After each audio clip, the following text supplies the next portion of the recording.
네, 간밤에 나온 글로벌 이슈들 콕 짚어드리면서 오늘은 어떤 키워드가 주목받았을지 보겠습니다. 네, 오늘 나온 6가지 키워드고요. 여기서 살펴볼 오늘의 이슈들은요. 네, 러시아 보이콧 그리고 파월 이 2가지 소식 함께 전해드리겠습니다. 이번 애플의 행보를 보면서 그 여파가 삼성에게도 올 수 있다는 CNBC의 보도부터 보겠습니다. Apple to stop selling products in Russia. 애플의 러시아 판매 중단이라는 제목인데요. 러시아에서 제품 판매를 전면 중단한 애플의 이번 결정이 다른 스마트폰 제조사들의 비슷한 압박을 줄 수 있다는 CNBC의 보도입니다. CCS 인사이트의 수석 애널리스트들은 콕 집어서 삼성을 언급했고요.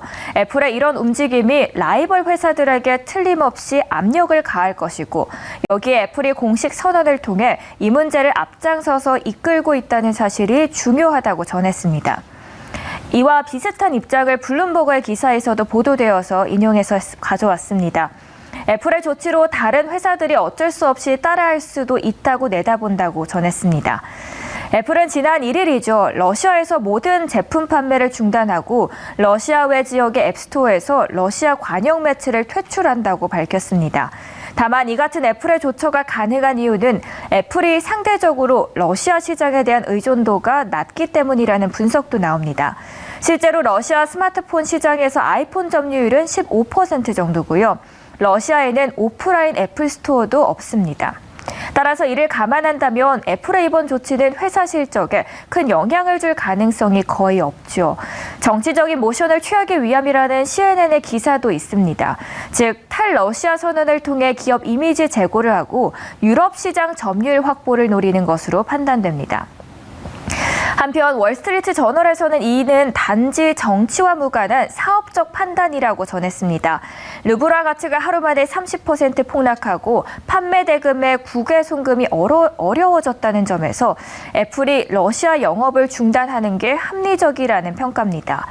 반면 삼성전자로서는 당장 러시아 보이콧 카드를 꺼내들기가 어려울 것이 현실입니다. 지난해 러시아 스마트폰 시장 내 삼전 점유율은 30%로 1위를 차지했습니다. 뿐만 아니라 삼성전자는 러시아 브랜드 시장 조사업체가 소비자들이 뽑은 가장 좋아하는 브랜드에서 10년간 글로벌 1위에 오르기도 했습니다. 따라서 삼성전자에게 미치는 영향은 더 클 것으로 보이고요. 한편 애플의 러시아 보이콧으로 화웨이, 샤오미 등 중국 기업들은 그 반사이익을 누릴 것으로 보인다는 관측입니다. 네, 다음 기사 보겠습니다. 전날 시장에선 파월 의장이 비둘기파 발언을 내놓으며 투자 심리를 끌어올렸죠. 이처럼 시장은 우크라이나의 전쟁보다는 파월의 발언에 더 주목하는 분위기인데요. 어제 보도에 이어서 오늘은 파월 의장이 또 어떤 기조를 밝혔는지 전해드리겠습니다. Russia's war on Ukraine will worsen inflation. 파월 의장은 러시아의 우크라이나 침공 여파로 인해 미국 내 인플레이션이 더 치솟을 수 있다고 내다봤습니다. 그는 40년 만에 최고 수준의 인플레이션을 잡기 위해 3월 FOMC 회의에서 금리를 인상하겠다는 계획도 재확인했습니다. 파월 의장은 이날 청문회에서 전쟁의 궁극적 여파가 어떨지는 불투명하다면서도 적어도 단기적으로는 인플레이션이 더 높은 형태로 미국의 경제를 관통할 수 있다고 밝혔습니다. 최근에는 투자도 위축됐고 사람들이 소비를 억제하는 것을 볼 수 있었다면서 수요와 공급 모두 어떤 여파를 미칠 수 있을지는 알 수 없다고 설명했습니다. 또한 페드가 상황을 주의 깊게 지켜보고 있다고 전하면서 유가 인상이 경제에 어떤 영향을 줄지 등에 대한 시뮬레이션을 시작했다고 확인했습니다.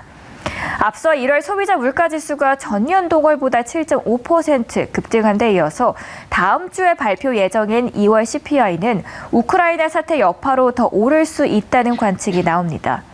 미국의 경제학자들은 이번 사태가 석유와 다른 상품 가격을 상승시켜 인플레이션을 더욱 높일 것이라며 고유가와 소비 심리 위축이 겹치면 경제 성장의 발목을 잡을 수 있다고 경고하고 있습니다. 이 전체적인 상황을 보면서 3월 금리 인상 계획도 파월은 다시 한번 밝혔습니다. 그는 우크라이나 침공이 일어나기 전 염두해뒀던 노선을 잇는 게 적절하다고 강조했고요. 인플레이션이 높다면서 인플레이션이 계속 높은 수준을 유지할 경우 향후 더 큰 인상도 고려할 수 있다고 덧붙였습니다. 3월 FOMC는 오는 15일에서 16일 열리는데요. 추가적인 금리 인상이 있을지 귀추가 주목됩니다. 네, 잠든 사이 나온 따끈한 외신 보셨고요. 오늘의 키워드도 함께 하셨습니다. 네, 증권사 모닝 리포트 시간입니다. 오늘 아침에 나온 따끈한 리포트 보겠습니다. 먼저 하나금융투자 보겠습니다. 기아에 대해서 리포트를 냈는데요. 함께 열어보시죠. 기아에 대한 투자 의견은 바이 목표 주가는 11만 원을 유지합니다.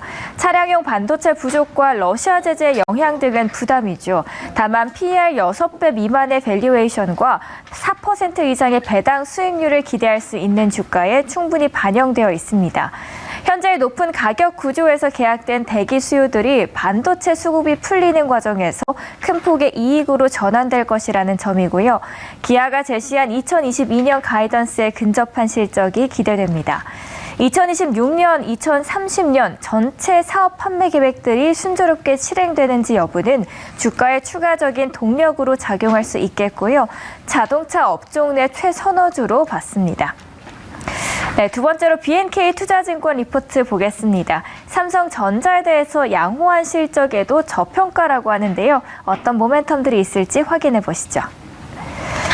주가는 작년 초 정점 기록 후 분기 실적 흐름과 상관없이 1년 이상 하락 조정을 겪고 있죠. 작년 실적 호전을 연초 한꺼번에 반영되었고요. 하반기 경기 둔화에 따른 IT 수요 증가율 감소 때문이라 보입니다. 그러나 현재 주가는 저평가 영역에 진입했고 악재가 상당 부분 반영된 것으로 판단됩니다. 먼저 모바일 수요 둔화에도 불구하고 클라우드 서비스 업체들 주도의 데이터 센터 투자 증가로 메모리 수급 상황은 호전되고 있습니다. 두 번째로 원가 상승 부담에도 휴대폰 판매량이 증가하고 있고요. 환율 상승으로 모바일 사업부 실적이 반영해서 1분기 실적은 시장 기대치에 부합할 예정입니다. 여기에 대한 목표 주가는 87,000원 게시하고 있습니다. 마지막으로 하나금융투자에서는 유가 상승의 수혜주로 세아 제강에 대해서 긍정적인 리포트를 적었는데 함께 열어보겠습니다.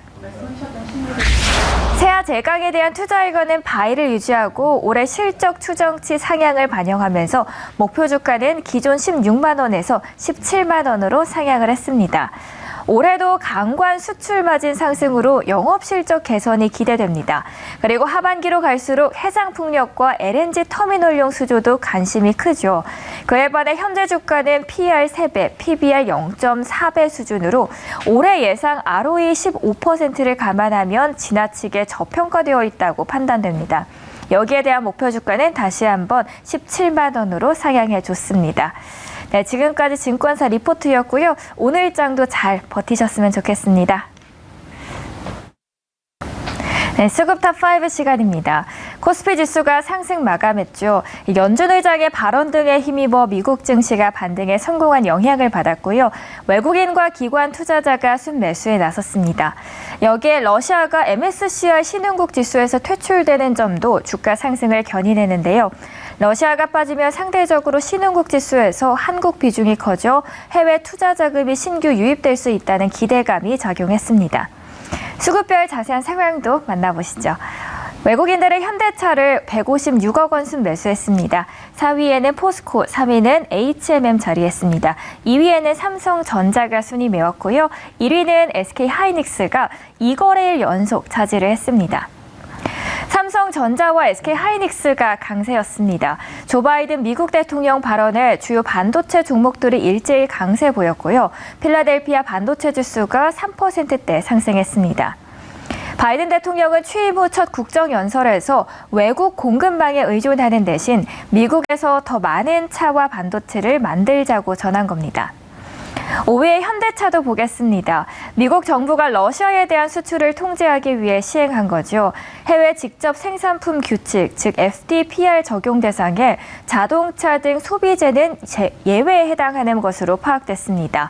여기에 현대차도 안도의 숨을 돌리며 모습을 보였는데요. 러시아의 우크라이나 침공과 글로벌 부품사의 공급망 문제가 겹치면서 국내 자동차 기업들의 주가가 조정을 받고 있죠.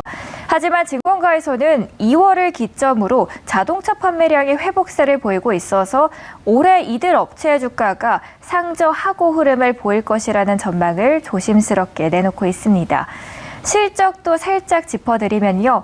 지난 1월 세계 수소차 판매가 1년 전보다 30% 늘었고요. 3년 연속 1위를 차지한 현대차가 올해 첫 달에도 1위를 수상하는 데 성공을 했습니다.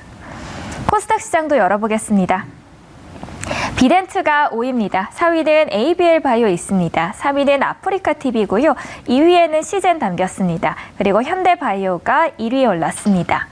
네, 3위 아프리카 TV 주가가 BBIG K 뉴딜 지수 편입 소식에 투자 심리가 몰렸습니다. 한국거래소는 전날 장 마감 후 아프리카 TV를 8.3% 비중으로 편입한다고 밝혔는데요. 이로써 네이버와 카카오에 이어서 인터넷 업종 3위로 올라서게 됐고요.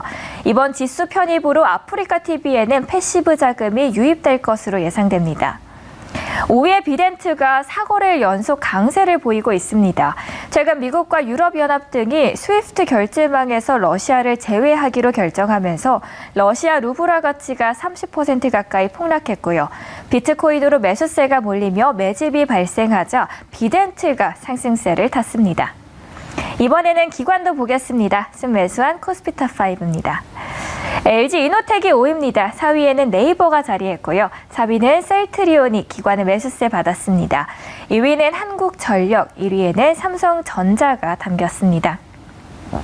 셀트리온 삼형제가 급등을 했습니다. 모두 7에서 8%대 올랐는데요. 셀트리온이 금융위원회 중선위에서 분식회계 관련 논의를 앞두고 있다는 소식에 주가가 빨간불을 켜줬습니다. 이번에는 마지막으로 코스닥 시장 탑5도 보겠습니다. 펄어비스가 5위입니다. 4위에는 덕산 네오룩스 있습니다. 3위에는 ABL 바이오가 담겼고요. LX 세미콘과 셀트리온 헬스케어가 매수세 받으면서 2위권을 차지했습니다. 이날 OLED 관련주들의 매수세가 많았습니다. 4위의 덕산 네오룩스는 4거래일 연속 상승하며 전날에는 3% 넘는 상승 흐름을 보였고요. 2위의 LX 세미콘도 5%대 올랐습니다. 그리고 3위 ABL 바이오는 면역 항암제 후보 물질이 미국에서 희귀의약품 지정을 받았다는 소식에 강세였습니다. 무려 18% 급등했습니다. 올해 초죠. 이 글로벌 제약사 사노피의 1조 원이 넘는 규모의 기술 이전 성사에 이어서 추가적인 초대형 기술 이전 기대감이 커지고 있어서 함께 매수세가 이날 유입 중입니다. 지금까지 수급 탑5였습니다. MBN 골드 매니저들의 종목 짚어드리는 골드헤더 베스트 시간입니다. 개장 전 참고하실 8가지 종목들 함께 소개해드리겠습니다. 최근 구리 가격이 상승하고 있죠. 이창호 매니저는 전기차 수요 증가로 인해서 구리에 대한 추가 상승 가격이 전망된다면서 대창을 소개했습니다. 종가는 2,045원, 목표가는 2,300원입니다. 김준호 매니저는 애니플러스를 뽑았고요. 국내외 OTT 시장 성장과 함께 애니플러스의 또 애니메이션 판매량이 확대되면서 올해도 고성장이 전망된다는 입장입니다. 종가는 4,895원, 목표가는 5,500원 제시했습니다. 네, 한균수 매니저는 인텔리안 테크를 소개하고 있습니다. 4분기 호실적을 기록한 인텔리안 테크의 지속적인 매출 성장이 기대된다면서 신규 저궤도 통신 수주에 힘입어서 외형 성장이 올해 더 도드라질 것으로 기대가 됩니다. 종가는 84,600원, 목표가는 10만 원입니다. 최한덕 매니저는 애플카 관련주 안에서 가져왔습니다. 인포뱅크를 소개했고요. 애플카 2025년 출시 관련해서 수혜주로도 묶이고 있습니다. 종가는 18,650원, 목표가는 22,000원입니다. 네, 이번에는 정석일 매니저도 보겠습니다. 광고 제작 업체입니다. FSN을 소개했고요. 틱톡의 광고 대행으로 매출 성장을 이룬 회사고요. 여기에 더해서 또 NFT 사업 확장도 함께 이뤄나가고 있습니다. 종가는 7,920원, 목표가는 9,600원 터치하길 기대하겠습니다. 네, 황대현 매니저는 가상화폐 관련주입니다. 다나를 준비했고요. 블록체인 기술을 연계한 다양한 비즈니스 모델들을 개발 중입니다. 종가는 1,700원, 목표가는 12,500원입니다. 네, 고광현 매니저는 국내 1위 배기가스 정화기 생산 업체를 준비했습니다. 세종공업이고요. 자동차 수출 증가로 주요 제품에 대한 수주 확대가 전망되고 있습니다. 전날 종가는 7,470원, 목표가는 8,400원입니다. 신광수 매니저는 유아용 의료와 용품 판매를 제조하고 있는 아가방 컴퍼니입니다. 이 기업은 중국 양회의 출산 장려 정책의 수혜주로 묶이고 있습니다. 종가는 4,120원, 목표가는 4,800원입니다. 네, 오늘도 8가지 회사들 소개해드렸습니다. 지금까지 골드웨더 베스트였습니다. 안녕하세요. 히든카드 박지원입니다. 그리고 박준남 매니저 함께하고 있습니다. 매니저님 안녕하세요. 네, 안녕하세요. 네, 저희 히든카드에 효자 종목이 있습니다. 네. 바로 우진이요. 예. 저희 장중 무려 44%나 수익을 났거든요. 예. 뭐 엄청나게 올라가고 또 있네요. 오늘 한번 좀 보여줬습니다. 제일 먼저 또 대성에너지. 네. 거의 한 8, 90%. 네, 우진 오늘 소식으로 인해서 엄청난 상승 흐름을 유지하고 있는데요. 더 큰 수익 나길 기도를 해보겠습니다. 네. 그리고 앞서서 저희 이틀 전에요. 네. KG 케미칼을 소개해 주셨는데 또 네. 요소수 대란 속에서 수혜를 받고 올라가고 있습니다. 네, 제가 이 종목 분석하고 나서 네, KG 케미칼도 수익 축하드린다는 말씀 남기겠습니다. 자, 이제 대성 에너지 그리고 우진에 이어서 또 기대가 되는 다음 종목인데요. 네. 오늘의 히든 카드부터 그럼 공개를 해보겠습니다. 삼성 철강기 삼성전자 이제 대한제강, 네. 대한제강이 그 실적도 엄청났지만 자사주 매입이 엄청났었잖아요. 네. 자사주 매입이 그냥 막 시장에 상관없이 급등했는데 오늘은 자사주와 거기에다가 무상증자 효과까지 있는 액면 분할까지 엄청난 재료죠. 액면 분할이면 아무래도 유통되는 주식 수도 많아지고 그죠. 개인 투자자들 입장에서는 또 접근하기 굉장히 좋은 종목일 것 같아요. 그냥 주식수가 많아진 게 아니에요. 주식수가 너무 적어요. 근데 이제 실적도 좋아요. 네. 매년 지금 올해 지금 200% 성장할 예정입니다. 실적도 좋고. 그리고 지금 아직 실적이 또 4분기 실적이 안 나왔어요. 자사주가 한 자본금의 한 2% 정도. 네. 그리고 액면 분할. 액면 분할은 이렇게 무상증자하고 액면 분할을 좀 이해를 해야 돼요. 무상증자는 주식을 그냥 주는 겁니다. 네. 근데 액면 분할은 쪼개서 주가를 들어 올리는 거예요. 그러니까 똑같은 거예요, 사실은. 네. 엄청난 재료죠. 이렇게 보시면 좋을 것 같아요. 그렇다면 이 두 가지 엄청난 재료를 얻고 또 수익 낼 수 있는 오늘의 첫 번째 종목부터 공개를 해보겠습니다. 네, 2차 전지를 코팅하는 업체입니다. 독점 공급하고 있어요. LG 에너지 솔루션하고 SK 이노베이션하고 그리고 삼성 디스플레이 독점 공급하고 있는 회사입니다. 바로 종목명은요, 상장은 얼마 안 됐습니다. GI텍입니다. 이 기업 같은 경우에는 많이 올라가다가 굉장히 최근에 많이 빠졌었거든요. 네. 그런데 또 저점을 귀신같이 잘 잡아내주시잖아요. 네. 그만큼 더 올라갈 상승 여력만 남은 GI텍일 것 같은데요. 저희 현재 흐름부터 체크해 보겠고요. 투자 포인트도 함께 만나보겠습니다. GI텍 현재 0.95% 상승하고 있습니다. 21,150원 선에서 거래되는데요. 투자 포인트 짚어보시죠. 이 종목도 이제 많이 갈 거예요. 아마 두 자릿수는 한 4, 50% 정도는 줄 겁니다. 대한제강처럼 이렇게 급등하면 바로만 사지 마시고 좀 사세 머물러 있을 때 모아가시면 좋을 것 같습니다. 제2의 대한제강이라고 제가 말씀드렸으니까 수익 잘 챙기세요. 어려운 시장에서. GI텍 2차 전지의 국내 유일 리페어 사업이죠. 2차 전지의 핵심 소재 강소기업으로 중소기업 벤처부의 강소기업 100기업으로 선정이 됐습니다. 당연히 기술력이 있으니까요. 그래서 국내 유일하게 지금 현재 마모된 장비를 수리하는 리페어 사업인데 2차 전지가 상당히 지금 고성능화 되고 있잖아요. 그죠? 그래서 고성능화 되다 보니까 리페어 주기가 2년에서 이 회사가 리페어를 계속 코팅하는 건데 리페어를 하는 사업인데 2년에서 6개월로 줄어들었어요. 그죠? 이 6개월로. 그러니까 휘수가 4배 정도 매출이 이제 뜰 겁니다. 그래서 매출이 4배 정도 계속적으로 증가하고 있고 지금 보시게 되면 올해까지도 수주가 다 돼 있어요. 그런데 두 개죠.